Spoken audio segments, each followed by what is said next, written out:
Hi, how are you? It's Travis here, and welcome back to our adventures with the Gnome Mage. I know it's been a while since the Mage has been on the channel. The last time I believe I made a video with the Gnome Mage was over 8 months ago, January 2026. We cleared Narcissus and took down Kel'Thuzad. And then after that, I decided to transfer him over to the Whitemane PvP Classic Era server. If you guys don't know what a Classic Era server is, it's a server that stays in vanilla for eternity. It's a forever vanilla server, which means you stay at level 60. You never go through the Dark Portal and into Outland, and TBC doesn't happen, Wrath of the Lich King. All the expansions just don't happen. Just stay in vanilla forever. And I decided to do that because we put in probably 500 hours, close to that, on the Mage, so I decided to keep him in vanilla. And I'm happy I did that. As you can see, his name has changed to Travis3F2CB6. And the reason why the name has changed to that is because I already have a Travisine on this server, which is my Orc Warrior. And I made him back in 2019. We tanked all of the raids and dungeons. Went through Narcissus. It was a lot of fun. And I decided to transfer him over to Classic Era to keep him as well. So here he is. Maybe we'll check him out later. Never got Thunder Fury on him, but we do have the Gar binding. We just need the Baron one to get Thunder Fury. Maybe I'll show you guys that a little bit later after we go through the Mage here. So I need to rename this Mage. So let's just see if we can enter the world. It looks like your name has been flagged for rename. Please enter a new name. Not too sure what to call him. I usually call my mages Trav Ice.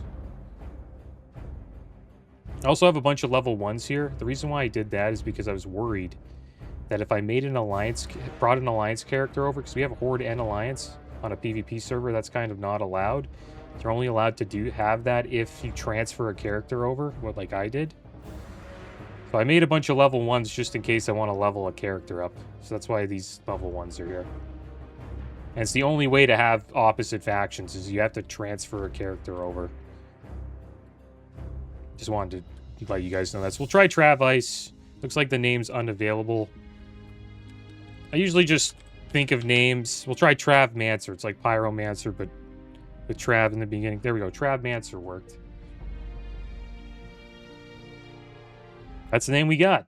Travmancer. I didn't think that would work either, but it did. Too bad Trav Ice wouldn't work. That's the other mage name I like. So here we are, guys. It looks just like he did on Nightslayer. Should we keep sexy map, or maybe we'll go with the LVUI map? We'll go LVUI map.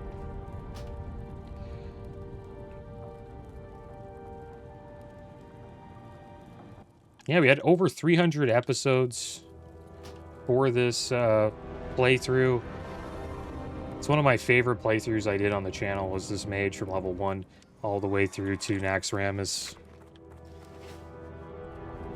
And this episode will be connected to that one. So we have a bunch of Flasks of the Titans. I think I bought a bunch of these so I would be able to get some gold. They supposedly cost 241 gold each. So we can get a decent amount of gold from this, guys. Like, we can get ourselves close to 10k. The reason why you want gold on this server, guys, is because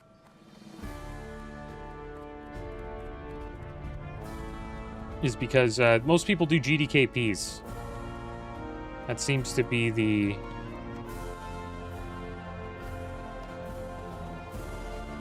standard raid format. What a GDKP is, it's a raid where people bid on items at the end with gold. So you kind of need a little bit of gold to get into them, or they need to consider you to be like a carry.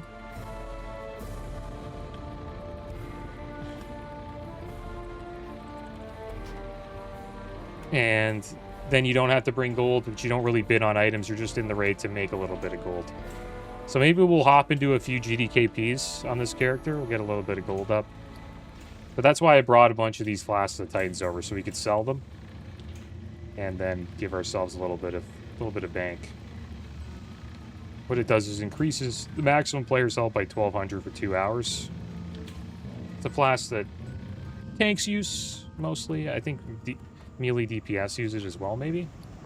It increases your survivability by quite a bit. Which is a big deal in vanilla. Because people don't want to lose their world buffs, right? So increasing your survivability does help quite a bit. And the numbers have actually been going up for Classic Era. The TBC numbers, raid numbers have been going down since the lull of Phase 2. I think they're probably going to start going up when Phase 3 comes out. But the Classic Era numbers have gone up. So there's a lot of people coming over to Classic Era. So I decided to, you know, just check it out. And I want to go to Stormwind. I just want to see what it's like in the main city. Another awesome thing about this server, guys, like since there's not a lot of people on the server, there's only one layer, which really makes it feel like an MMO. You know, there isn't like multiple different dimensions with like if you want to find a player, they tell you like, hey, I'm in Ratchet, come see me. You can just go there and they're there. You don't have to be like, are you on layer 1, 2, 3, 4, 5? It's cool that it feels like an actual old school MMO. And another awesome thing about Classic Era, guys, you can take your time. Right? There's no rush. You don't have to worry about, you know, fear of missing out. Server just stays in its complete form, you know, vanilla complete form forever. So you could play for like, you know, a month, come back and just keep on going until you get to a point where you want to be.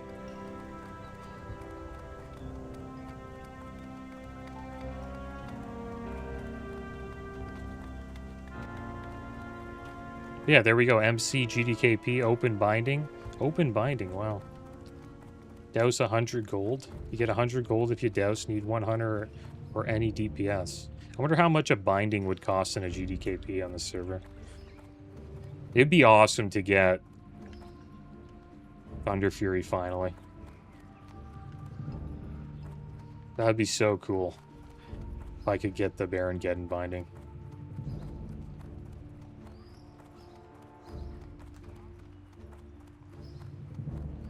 Yeah, let's go check out just Trade District. I just want to see what it's like.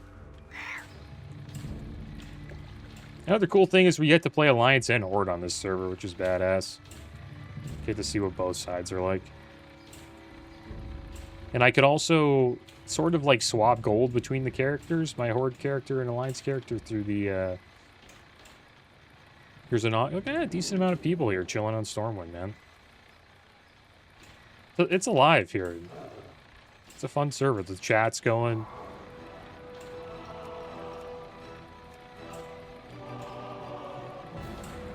I got boosts going on.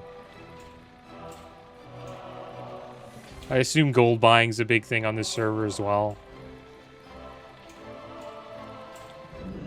Let's check out the auction house here.